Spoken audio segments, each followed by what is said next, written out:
Bom, então, continuando, irmãos, a gente falou sobre a primeira igreja, né, que João destinou à epístola. Depois, a segunda, que é a epístola à igreja de Esmirna. Ao anjo da igreja em Esmirna escreve: assim diz o primeiro e o último. De novo, esse título. Esse título, primeiro e último, só é atribuído a Deus.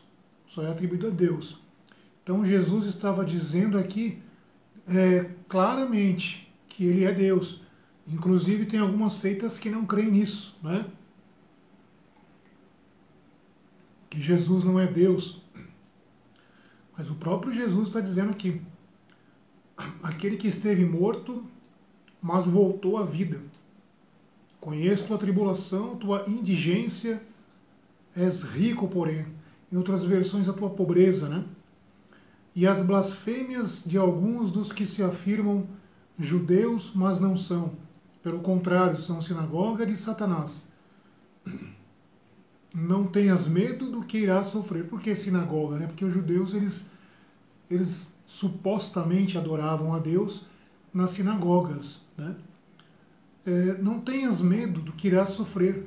É isso que o diabo vai lançar alguns dentre vós na prisão, para serdes postos à prova. Tereis uma tribulação de 10 dias. Mostra-te fiel até a morte, e eu te darei a coroa da vida. Foi feito, inclusive, um estudo sobre esse texto, e descobriu-se que, na época de João, os cristãos eles tiveram uma perseguição durante 10 anos. 10 anos. Né? Então, talvez seja essa revelação aqui que Jesus deu. Tribulação de 10 dias, porque muitas vezes dia, né, na palavra de Deus, simboliza ano, né, quer dizer ano. E realmente a igreja, depois aqui de João, ela teve uma perseguição de 10 anos, inclusive durante o reinado deste Domiciano, deste imperador aí, que perseguiu a igreja mais ou menos durante 10 anos. Depois fala para a igreja, sim, a igreja de Esmirna, ela não recebe nenhuma repreensão. Para que é uma das poucas igrejas que não recebe nenhuma repreensão de Jesus. Só é aprovado, só recebe aprovação. Esmirna, e provavelmente este anjo aqui da igreja de Esmirna, provavelmente se refere a Policarpo. Policarpo era discípulo do apóstolo João. Então provavelmente João estava mandando uma epístola sem querer para o seu próprio amigo, né, que era líder da igreja de Esmirna. Depois Pérgamo, ao anjo da igreja em Pérgamo, cidade de Pérgamo, né, onde nasceu os pergaminhos, né, que a gente conhece, né, foi nessa cidade que surgiu, por isso que tem o nome de pergaminho, porque nasceu na cidade de Pérgamo, foi inventado na cidade de Pérgamo. E na cidade de Pérgamo também, alguns historiadores dizem que era uma cidade muito idólatra, que eles praticavam idolatria assim extrema. Por isso que diz o seguinte, Jesus diz o seguinte sobre essa cidade: assim diz aquele que tem a espada afiada de 2 gumes, sei onde moras, é onde está o trono de Satanás. E realmente ali na cidade de Pérgamo tinha um Deus que era adorado ali, né? A idolatria na cidade de Pérgamo era muito forte, mesmo na época do apóstolo João, das igrejas aqui. Tu, porém, seguras firmemente o meu nome, pois não renegaste a minha fé, nem mesmo nos dias de Antipas, minha fiel testemunha, que foi morto junto a vós, onde Satanás habita. Provavelmente esse Antipas foi algum cristão, algum líder de uma igreja cristã na cidade de Pérgamo, que foi perseguido e foi morto nessa época aqui que João escreveu o livro. Tenho, contudo, algumas reprovações a te fazer. Olha só, o padrão de Deus como é alto. Tens aí pessoas que seguem a doutrina de Balaão,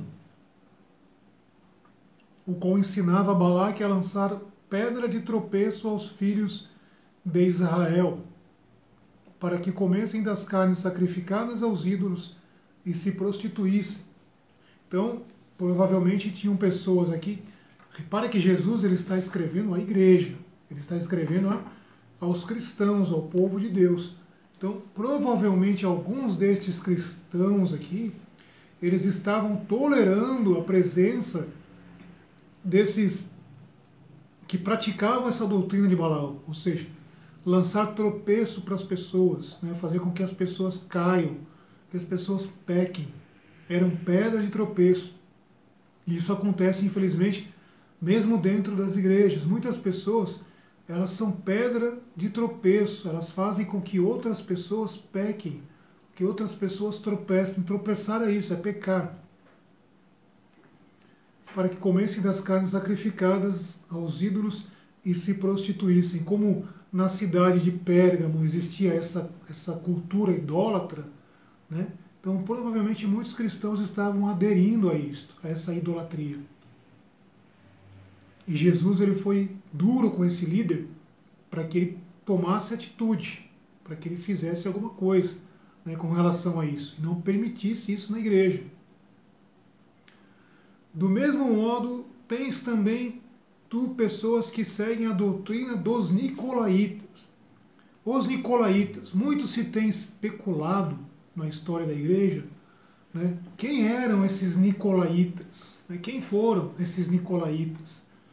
Né, muitos estudiosos tentaram decifrar, tentaram entender, explicar quem foram, mas a conclusão que a maior parte chega é que esses nicolaítas eram uma seita gnóstica que tinha na época ali de João, da igreja primitiva, e esses nicolaítas, né, esses gnósticos, eles permitiam várias coisas, né, eles permitiam que as pessoas fizessem várias coisas que não era errado, que não era pecado, né, principalmente com relação ao adultério, né, que o adultério não era errado, podia ser praticado. Uma das teses é essa, que era uma seita gnóstica, né, que aceitava tudo, né, que não via pecado em nada, né, que praticava poligamia, inclusive, né, uma coisa que não era mais tolerada, não era tolerada no meio da igreja, apesar de os judeus eles praticarem a poligamia, mas no meio da igreja isso não era mais tolerado. Então, esses gnósticos, esses nicolaítas, eles pregavam que a poligamia não tinha problema, né? Não tinha problema nenhum. Então, Jesus chama eles, inclusive, de devassos, né? De devassidão. Então, isso é uma pista para a gente que o pecado deles era com relação a essa área, né? A área sexual. Então, eles praticavam isso e ensinavam a isso. E isso estava entrando na igreja. Estava esse líder aqui da cidade, da igreja de Pérgamo, ele estava permitindo isso na igreja. Jesus estava sendo duro com essa igreja. Essa igreja recebeu várias repreensões. A cidade de Pérgamo era uma cidade muito idólatra, era uma cidade terrível e estava influenciando a igreja. Nós temos que influenciar o mundo e não sermos influenciados pelo mundo, né? E o que estava acontecendo na cidade de Pérgamo, na igreja da cidade de Pérgamo, é que eles estavam sendo influenciados pela cultura idólatra e imoral da cidade. E Jesus escreve essa epístola repreendendo a igreja. Tiátira, ao anjo da igreja de Tiátira, escreve: assim diz o Filho de Deus, cujos olhos parecem chamas de fogo. Ou seja, Jesus está dizendo que vê todas as coisas, e cujos pés são semelhantes ao bronze. Conheço tua conduta, ou as tuas obras, né? O amor, repara que eles têm amor, não é igual a igreja de Filadélfia, né? Desculpa, a igreja de Éfeso, né? Que foi a primeira igreja. Conheço o teu amor, conheço a tua fé, a dedicação, perseverança, as tuas obras mais recentes, mais numerosas que as primeiras. Então, olha só elogio, né? Só coisa boa. Hoje em dia é difícil achar cristãos que reúnem todos esses elementos, né, em si. É difícil achar cristão hoje em dia que tem em si todas essas qualidades: amor, fé, dedicação, perseverança e as últimas obras mais numerosas que as primeiras. Que isso também é importantíssimo, porque ficar vivendo de obras do passado não leva ninguém para o céu. Você pode ter feito muita coisa boa no passado, mas se hoje você não faz, né, se você parou, não adianta nada, tem que continuar, tem que persistir, tem que continuar fazendo. Tem muita gente que fez tanta coisa boa para Deus no passado, mas hoje não faz mais. Reprovo-te contudo, pois deixas em paz Jezabel. Na minha versão está assim: deixas em paz Jezabel, esta mulher que se afirma profetiza. Ela ensina e seduz meus servos a se prostituírem, comendo das carnes sacrificadas aos ídolos. Dei-lhe um prazo para que se converta. Ela, porém, não quer se converter da sua prostituição. Eis que lançarei no leito e os que com ela cometem adultério. Então Jesus, ele estava se referindo a respeito de uma mulher aqui, né, que não se chama Jezabel. Ele estava usando aqui a pessoa de Jezabel, que é aquela mulher que a gente conhece do Velho Testamento, esposa do rei Acabe, que perseguiu o profeta Elias, que perseguiu os profetas, né, que mandou matar lá o pobre do Nabote, que tinha uma vinha. Jesus está dizendo que existia no tempo de João uma seita, uma falsa igreja, né, uma falsa igreja que estava dizendo que era dele, que era de Jesus. Quem será que era essa igreja, né? Na época de João aqui, que estava dizendo que era a igreja de Jesus, mas estava ensinando a praticar idolatria e a comer carne sacrificada aos ídolos. Né? Isso se chama prostituição e se chama adultério espiritual. Estava cultuando outros deuses, né? E estava dizendo que pertencia a Deus, que era de Deus, mas estava ensinando as pessoas a praticar idolatria e a comer coisas sacrificadas a ídolos. E pior, o líder da igreja de Tiátira, ele estava permitindo isso e não estava fazendo nada, não estava se levantando, não estava falando nada, né? Talvez por medo de perder os seus discípulos, talvez por medo de perder o público, né? Inclusive hoje acontece muito nas denominações, né? As pessoas têm medo de trazer uma palavra dura, os líderes, né? Os pastores, têm medo de trazer uma palavra dura e perder os seus liderados, né? E ficar lá sozinho no púlpito. Nós não temos que olhar para isso. Nós não temos compromisso com as pessoas. Nós temos compromisso com Deus. Nós não estamos aqui para agradar os homens, né? Paulo falou sobre isso: eu não estou aqui para agradar ninguém, para agradar os homens. Eu procuro agradar a Deus. Se Deus manda eu falar tal coisa, é tal coisa que eu tenho que falar, mas você vai ficar sozinho, as pessoas vão embora, você vai fechar as portas.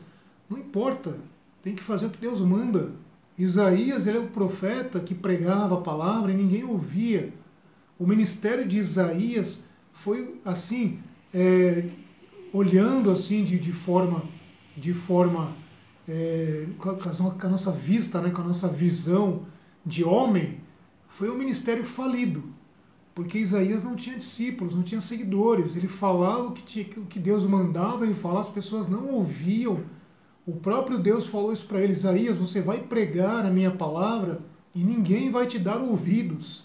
Você não vai ter seguidores, não vai ter uma igreja com 50 mil membros, você não vai ter nada disso. Pelo contrário, você vai pregar a palavra e ninguém vai ouvir o que você tem a dizer, mas mesmo assim eu quero que você pregue, eu quero que você fale, e quero que você fale o que eu mandar. Então, se a gente for ver o ministério de Isaías, aos olhos humanos, foi um ministério falido, né? Porque Isaías, ele não tinha seguidores, discípulos, mas mesmo assim, diante de Deus, ele era agradável. Por quê? Porque ele agradava a Deus e não os homens. E hoje em dia, os líderes, para não perder o público, não repreende, não exorta, não fala o que tem que ser falado. Olha como Jesus ele repreendia de forma dura. Dê-lhe um prazo. Eis que lançarei no leito os que com ela cometem adultério numa grande tribulação, a menos que se convertam de sua conduta. Farei também com que seus filhos morram, para que todas as igrejas saibam que eu sou quem sonda os rins e o coração. Os olhos de fogo, né? E a cada um de vós retribuirei segundo a vossa conduta. Em outras versões, segundo as suas obras. Quanto a vós, porém, os outros de Tiátira, que não seguem esta doutrina, os que não conhecem as profundezas de Satanás, como dizem, declaro que não vos ponho outro peso. O que tendes, todavia, segurai-o firmemente até que eu venha. E depois da repreensão, aí vem uma palavra de consolo. Sempre Jesus, ao molde dos antigos profetas, né? Os antigos profetas, eles davam uma palavra dura, mas depois vinha uma palavra de consolo. Ao vencedor, ao que observar a minha conduta até o fim, conceder-lhe-ei autoridade sobre as nações. Com cetro de ferro as apacentará, como se quebram os vasos de argila, ou os vasos de barro. E aí a gente, lendo o Salmo 2 fala exatamente isso, né, que Jesus ele vai reger as nações com cetro de ferro. Depois leia aí o Salmo 2, versículo 8 e 9, fala sobre isso, que Jesus ele vai reger as nações com cetro de ferro. Mas Jesus ele promete também que nós vamos participar desse governo. Nós também vamos governar e vamos reger as nações com cetro de ferro. Então as promessas que Jesus faz para nós são as promessas que ele recebeu do Pai. As mesmas promessas que Jesus recebeu do Pai, ele transmite para nós. Sardes, ao anjo da igreja em Sardes, escreve: assim diz aquele que tem os 7 Espíritos de Deus. Os 7 Espíritos de Deus, né, se a gente for ler Isaías fala sobre isso também. Os 7 Espíritos de Deus: Espírito de sabedoria, Espírito de conhecimento, Espírito enfim, eu não lembro agora quais são, mas Isaías fala sobre isso também, sobre as qualidades que tem, né, o Espírito Santo, que tem o Espírito de Deus. Depois eu vou ver aqui qual é o versículo, eu anotei em algum lugar aqui, depois eu falo sobre esse Espírito, o Espírito de Deus, os 7 aspectos do Espírito de Deus, que está lá em Isaías, no livro de Isaías. E aí, continuando, lembra-te, porém, portanto, como recebeste e ouviste, observa e converte-se. Caso não vigies, virei como ladrão, sem que saibas em que hora venho te surpreender. Então repara que Jesus ele está dizendo que ele virá como ladrão para aqueles que não estão esperando, né? Então se a gente não vigia, como Paulo falou também, que a vinda do Senhor será como ladrão, será de surpresa. Mas aqueles que estão esperando a volta de Jesus, aqueles que estão aguardando, né, estes não serão pegos de surpresa. Então não serão surpreendidos naquele dia, né, quando Jesus vier. Mas para os outros que não estão vigiando, será como o ladrão na noite, né, serão pegos de surpresa. Em Sardes, contudo, há algumas pessoas que não sujaram as vestes. Elas andarão comigo vestidas de branco, pois são dignas. O vencedor se trajará com vestes brancas, e eu jamais apagarei seu nome do livro da vida. Proclamarei seu nome diante de meu Pai e dos seus anjos. Quem tem ouvidos, ouça o que o Espírito diz às igrejas. Então, Jesus ele vai confessar, né? Aquele que me confessa diante dos homens, eu o confessarei diante de meu Pai que está nos céus. Muitas pessoas têm vergonha de falar acerca de Deus, acerca de Jesus, né? Jesus falou sobre isso. Ai daquele que se envergonhar de mim e das minhas palavras, eu também me envergonharei dele, né? Tem muitas pessoas, inclusive cristãos, que têm medo de falar que é cristão, têm vergonha de falar que é cristão, né? Tem vergonha de falar de Jesus, mas Jesus está dizendo aqui, se você tiver vergonha disto, eu também vou ter vergonha de você. Filadélfia. Ao anjo da igreja em Filadélfia escreve, assim diz o santo, o verdadeiro, aquele que tem a chave de Davi, né? A chave de Davi, né, que é simbólica aqui, que foi dada, que Deus deu a Davi, né, dizendo que Davi ele teria ali um descendente, e esse descendente ele seria rei para sempre, seria rei eternamente. Então esta chave que foi dada simbolicamente a Davi, ela pertence a Jesus. Abre e ninguém fecha, e fechando ninguém mais abre. Conheço as tuas obras, ou a tua conduta. Eis que pus à tua frente uma porta aberta, que ninguém poderá fechar, pois tens pouca força, mas guardaste minha palavra e não renegaste meu nome. Forçarei os da sinagoga de Satanás, os judeus, né? Aqueles judeus que estavam perseguindo a igreja, porque os judeus nessa época aqui, eles perseguiam a igreja ferozmente. Inclusive, eles atiçavam os romanos contra os cristãos. Quando os cristãos eram jogados nas arenas para os leões, quem é que ficava lá na torcida batendo palma? Eram os judeus, eles ficavam lá batendo palma. Então Jesus chama-os sinagoga de Satanás, que se afirmam judeus, mas não são, pois mentem. Por quê? Porque judeu, né? Judeu é aquele que crê em Cristo, é aquele que acredita em Jesus. As pessoas hoje, elas falam muito, os judeus lá em Jerusalém, judeus lá em Israel, o povo de Deus, o povo escolhido, o povo que pertence a Deus. Sabe quem é judeu? O judeu é quem crê em Jesus. Quem tem Jesus no coração, esse é o verdadeiro judeu. Esse é o verdadeiro povo de Deus, que pertence a Deus. Quem não crê em Jesus, quem não segue a Jesus, este não é judeu. É judeu na carne, mas não é no espírito. Paulo falou sobre isso. Nós, que somos de Cristo, somos o verdadeiro Israel de Deus. E Jesus está confirmando aquilo que Paulo falou.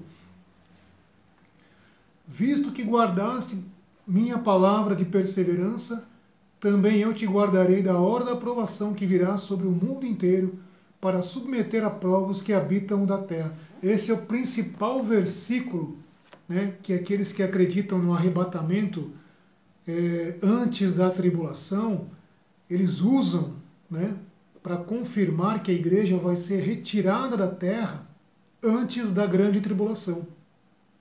Este versículo 10, ele é o principal versículo que eles usam, né, para provar isso. Eu vou ler de novo. Quanto ao vencedor, versículo 10. Visto que guardaste minha palavra de perseverança, também eu te guardarei da hora da provação que virá sobre o mundo inteiro, para submeter à prova os habitantes da terra. Esta hora da provação provavelmente é a grande tribulação. Então, se Jesus ele vai guardar da tribulação, e aí esses que acreditam no arrebatamento antes da tribulação, eles dizem que a igreja vai ser arrebatada antes da grande tribulação e usam esse versículo como afirmação. Vem logo, segura com firmeza o que tens, para que ninguém tome a tua coroa. Então repare que a gente já tem uma coroa, né? A coroa já foi dada. Quando que a gente recebe essa coroa? Quando a gente recebe a Jesus como Senhor e Salvador, né? A gente já recebe uma coroa. A coroa, ela é destinada aos homens, aos seres humanos. A gente não vê na Bíblia anjo usando coroa. Os anjos que apareciam aqui no Velho Testamento, no Novo Testamento, eles não apareciam com coroa. A coroa, olha só que privilégio, a coroa é algo para a igreja, para nós. Os anjos não vão reinar, os anjos não vão ter esse privilégio de reinar como a igreja vai reinar com Cristo. Então é por isso que Jesus ele é duro, por isso que Jesus, quando ele repreende, ele repreende de forma dura. Por isso que o padrão de Deus é alto.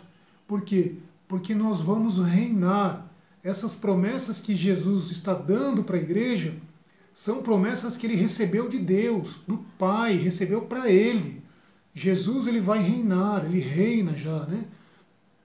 Ele se assentou à destra de Deus, tem uma coroa de ouro na cabeça, ele está reinando, mas as mesmas coisas que o Pai deu para Jesus, Jesus está oferecendo para a igreja, para nós também. Isso é um privilégio maior que o dos anjos. Venho logo, escreverei nele o nome do meu Deus. Olha só que privilégio. O nome da cidade do meu Deus, a nova Jerusalém que desce do céu, de junto do meu Deus, e o meu novo nome. Quem tem ouvidos, ouça o que o Espírito diz às igrejas. Então, o padrão de Deus, por ser alto, por que é alto? Porque as promessas são grandes, as promessas são grandiosas. Se assentar num trono e reinar com Jesus é algo para poucos, né? É um privilégio assim para aqueles que estão dispostos mesmo, para aqueles que estão dispostos a renunciar tudo, né? Porque é um privilégio, vai ser um privilégio muito grande e vai ser eterno, não é algo passageiro. Senta aqui um pouquinho no trono, só para você sentir o gostinho. Não, é algo eterno, é uma promessa eterna. Imagine. E a última igreja, a igreja de Laodiceia, que muitos estudiosos dizem que a igreja de hoje, né, a igreja do século XXI, ela é muito parecida com a igreja de Laodiceia. Por quê? Uma igreja morna, né? Uma igreja morna. Ao anjo da igreja em Laodiceia escreve: assim fala o Amém. Por que o Amém? Porque é o sim de Deus, né? Nós temos o sim de Deus.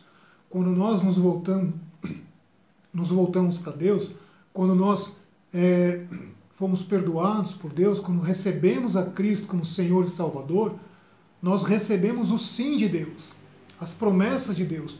Todas as promessas que foram dadas a Abraão, elas são herdadas por nós. Nós somos herdeiros das promessas que foram dadas a Abraão. Paulo falou sobre isso também. Testemunha fiel e verdadeira, o princípio da criação de Deus. Conheço tuas obras, a tua conduta. Não és frio nem quente, ou seja, é morno, né? Oxalá fosses frio ou quente.